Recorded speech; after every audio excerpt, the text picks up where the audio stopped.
Let's talk about the wedge press. There are two ways to do the wedge press. One is with the barbell, and there's another way with the kettlebell. I'll show you the barbell version right now if you have access to a barbell. Now, preferably you want some weight, heavy weight on the barbell so you can't move it, but we don't have it on there, so just act like we do. We want to get underneath the bar. We want to be vertical, so we don't want the bar too low. We want to be able to stand up nice and tall. We're going to grip the bar, and we're going to simulate the pressing motion, right? We want to create that tension with the body all the way down to the floor. So, drive our feet into the ground. We're going to flex our quads, our glutes. We're going to flex everything, and we're going to try to push that bar up through the ceiling. Now, with weight on the bar, you shouldn't be able to do that. So, we're going to grab the bar, flex everything, and try to drive that bar. We want to create that tension because that's going to help with our press. We're going to go 15 seconds one side. You can turn around and do 15 seconds on the other side. If you don't have access to a barbell, you can use a heavy kettlebell. Once again, you want to have access to a kettlebell that you cannot press, the one you just can't seem to get up. We're going to safely, since it's going to be so heavy, bring the kettlebell up to our shoulders. You can one-hand it, you can two-hand it, whatever you feel most comfortable with. Generally speaking, most people like to two-hand a heavy kettlebell up to the press position. We'll grab the bell with two hands, up and around. Essentially what we're going to do with that heavy kettlebell, we're going to lock it in, strong wrist, nice and tall, and try to press that bell in the air, but we want to create that tension. Remember, when we're creating that tension, we don't want to, with our hips, we don't want to push those hips forward. We want to stand nice and tall. Heavy bell, we're going to press, try to press it in the air. We're going to hold it for 15 seconds. After 15 seconds, two hands on the bell, safely bring the bell down and switch sides. That is the wedge press.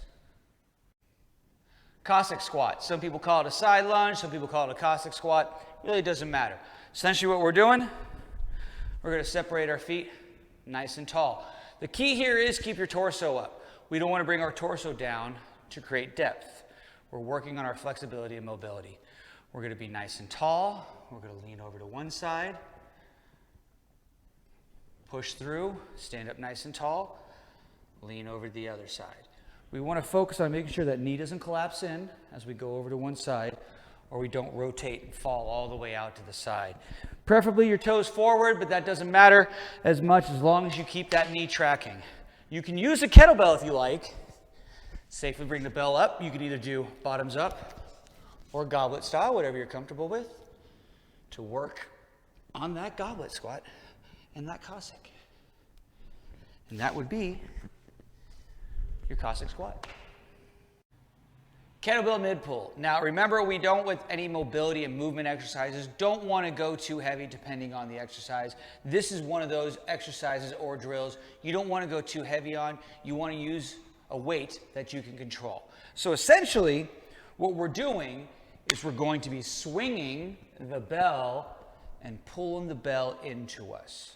We want to keep that elbow nice and tight. You want to act like you want to have a $100 bill or a $1,000 bill or a $1 million bill, depending on who you are. You want to have that pinned against your body. If I flare that hand out or flare that elbow out, the money falls. So we want to keep it nice and tight. If you actually need a visual, you can roll up a small towel and pin it up against your body. So we're going to set up like we normally do for our swing.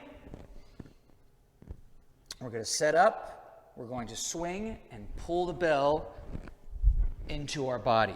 Now notice how I am not with the bell. We want to keep that bell and that elbow nice and tight to the body. We're taming that arc. Eventually we're going to go all the way up for that clean. If you want to do it with two bells, everything still applies. Everything still applies. We're going to line up like we normally do. We're going to get into our position. We're going to snap the bells and pull them in. Snap the bells and pull them in. Some people call this a gunslinger. Others still call it the mid pull. Whatever you're comfortable with, that is the kettlebell mid pull.